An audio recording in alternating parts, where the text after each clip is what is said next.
Allons-y, mon frère. Donc, j'ai plusieurs questions. Oui. C'est quoi la gloire de Dieu?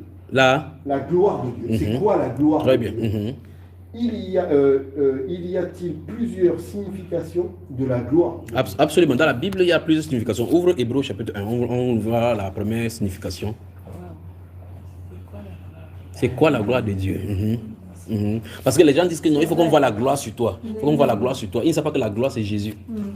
Donc, dans la première expression, la gloire de Dieu, c'est le Seigneur Jésus. Allons-y. Hébreux chapitre 1.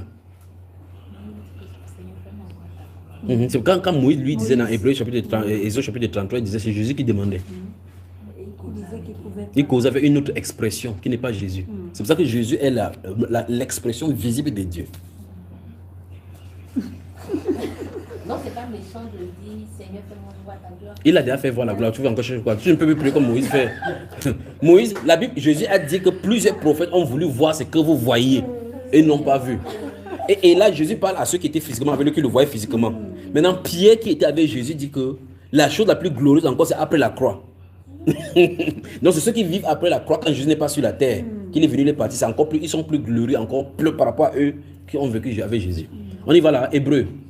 Quel chapitre? Chapitre 1. Oui. À partir du verset 1. Après. Hébreux chapitre 1, verset 1. Oui. Après avoir autrefois, Oui. à plusieurs reprises et de plusieurs manières, Parler à nos pères par les prophètes. Stoppons donc là-bas. Donc, il a de mettre, de meubler la sur scène et en expliquant aux gens que dans le temps passé, quand Dieu voulait parler par les gens, il parlait par les hommes qu'on appelle les prophètes. Il va maintenant dire que Dieu, dans ces derniers temps, nous a parlé par le Fils qu'il a établi, héritier de toutes choses. Continuons maintenant. Dieu, dans ces derniers temps, nous a parlé par le Fils, qu'il a établi héritier de toutes choses, par lequel il a aussi créé le monde. Donc c'est le Fils qui a créé le monde. Jésus qui a créé le monde.